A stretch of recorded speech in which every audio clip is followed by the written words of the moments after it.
I've been sent a torch. This isn't from my regular suppliers of torches. This is from Sofirn or Sofirn. This is a nice little torch. They call it the Cyber Flat flashlight. Now the reason they call it a Cyber Flat flashlight is because it's quite funky looking. It's not like your standard round torches. I've got loads and loads of round torches from other companies. This is the ST1. The ST1 is retailing at around $30.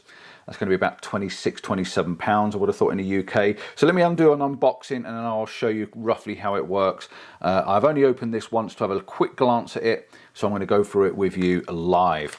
So inside the box, we have in the back a manual, a nice little manual in the back. We also have a lanyard, a small lanyard in the back, and we also have a USB-C to USB-C cable. It's quite a short one, but yeah, a USB-C to USB-C cable. And then in the front, in this little bag, we then have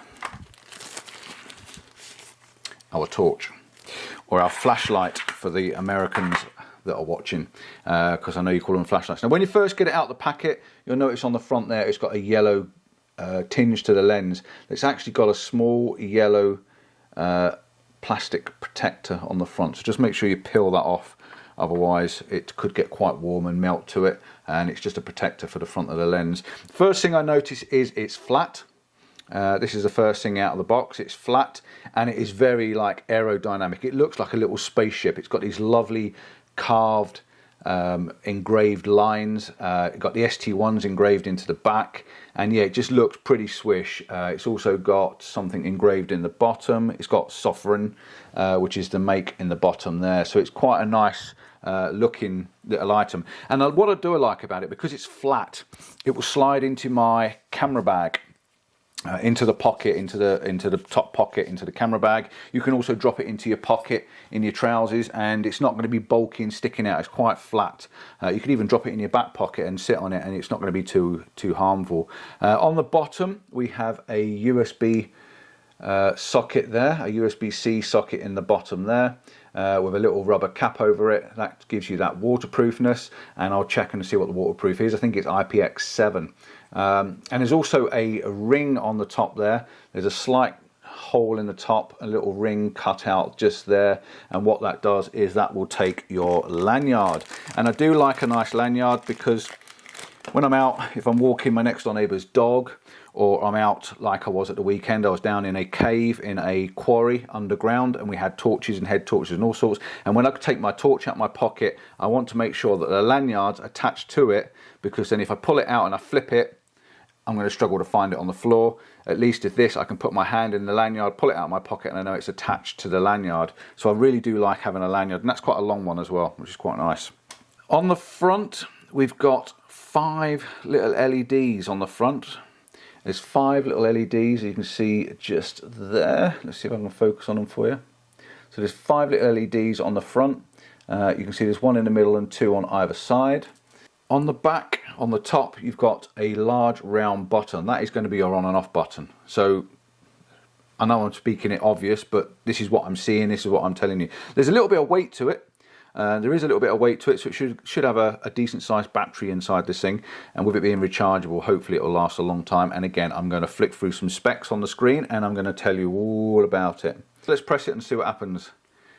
We press it, we get this nice green ring come on. The green ring obviously is a charge symbol. I'm guessing that will change to a different colour once the charge runs down. This should be quite well charged up at the moment, so I'm guessing if green's going to be for a good charge, and then it maybe go amber or red, I don't know, without reading the instructions, and it'll tell me what it'll do when I have a look. On the front, when I switch it on, you can see the 5 LEDs light up quite nicely. But let's have a little look at our levels. Normally when you press these torches on, you press them, and when you hold them, they go up. So you can see on the wall up there, there's the light shining up there. So I'm going to press and hold. That's the next level it goes up. Press and hold. That's the next level it goes up. And press and hold, and it goes back down to the other level. So we've got 3 brightness levels as you press and hold the button on the top. So turn it off. Press once, it comes on. Press again, it goes brighter. Press again, it goes brighter again. So we've got 3 levels of brightness. Let's just put it onto the brightest level, and we turn it off and turn it on. So it remembers the last level it was on. I always like to put them on the low level when I first start off, because then if I do switch it on, if for any reason I want it on the lower level first rather than having it on the bright level and then we're running out of charge, because on the bright levels they don't last as long as the low levels. I did read somewhere on this, there is a lock button. I think you double press and then you get a pulsing green light. That then, when you press, you get a pulsing green light and it doesn't actually come on. Okay, so double press again, that brings on the light and off. So that's a security feature. So double press, you get that pulsing green light, put it in your pocket. You're not going to press and turn it on by mistake, because you don't want this on in your pocket, especially if it goes to the bright level. So double press. There must be another way of getting this to a brighter level, because it says it's got 5 levels of brightness and we've only found 3. So let's have a little look at our instructions. Hopefully the instructions won't be too confusing. So the first page tells you all about the torch and your brightness levels. You've got a turbo, so we need to find the turbo, and you've also got a moonlight, a 1 lumen moonlight. So turbo, it reckons 2 minutes at turbo and then it goes to 100 minutes. That's 1,500 lumens, and then back down to 600 lumens. And then high level, which we've added on, is 10 minutes, and then it drops down for 100 minutes, and that's 800 lumens down to 600 lumens. So at 600 lumens it's on for 100 minutes, so it's quite a long time. Medium is 350 lumens, that's 3.5 hours. Low level is 10 lumens, and that's 100 hours. Amazing, 100 hours. And then moonlight, a 1 lumen, is 450 hours. That is mega long time. It's got a beam distance, a maximum beam of 226 meters, and it's IPX7, and it's also drop resistant for a meter. So if you do drop it, you get a meter without it breaking and smashing, which is also pretty good. Let's drop over to the next page. Okay, so we know the double press puts the lock button on. We know that much. The second figure is press and hold. Yeah, press on, and then we've got level 1, level 2, level 3, and back to level 1. Okay, and then figure 5, it's all on there. It's really nice and clear, very, very simple. I do love a picture without having to read all of the writing. A nice simple picture is brilliant. I'm dyslexic, so I don't like words.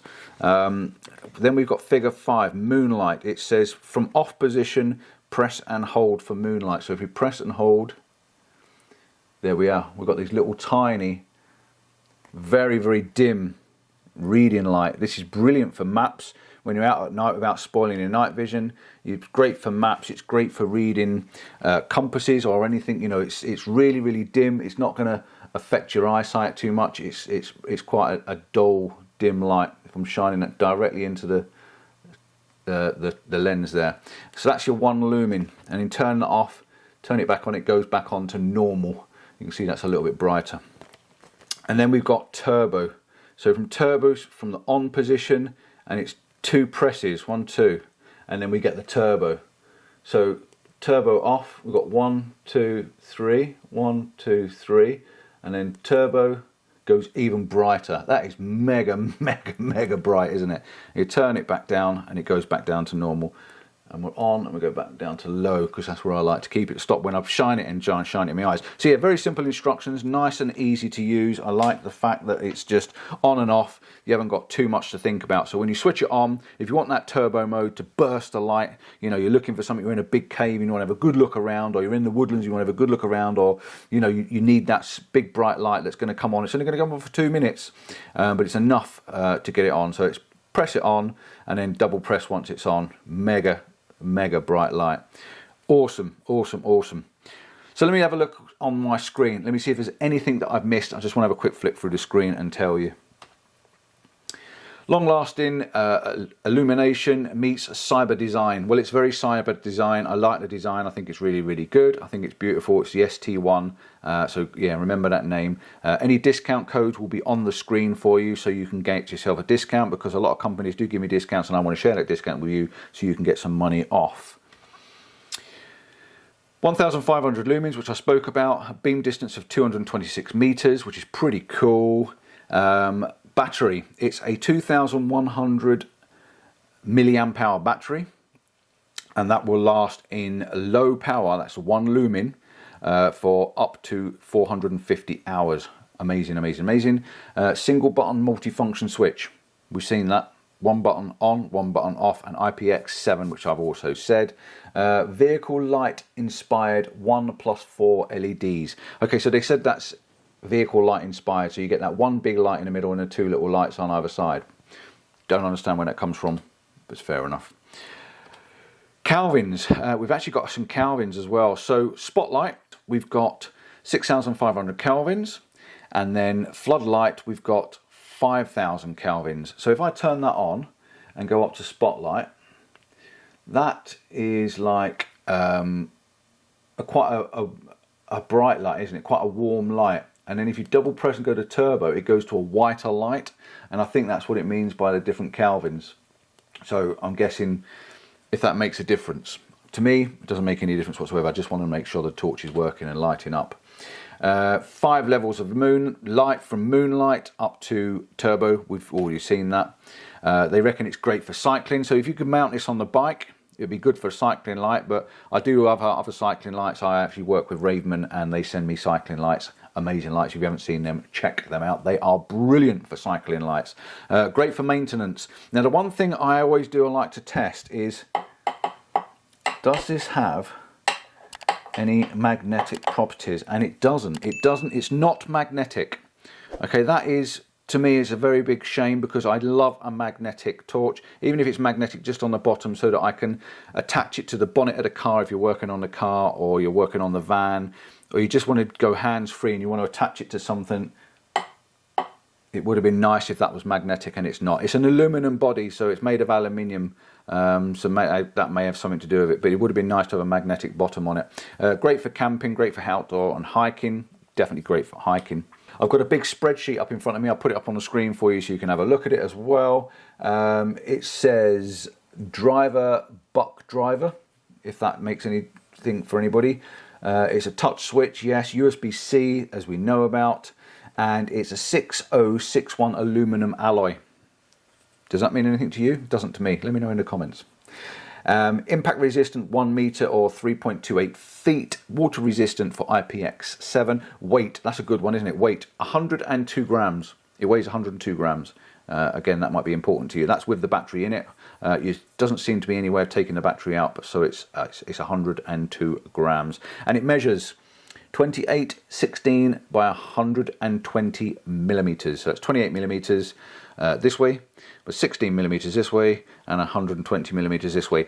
Screen light, it's come up and says on the screen in front of me, it says the green light is between 100 and 50%. So you've got 50 to 100%, and that gives you that green light on the front there, which is cool. I guess it's going to change to a different color if it's not green.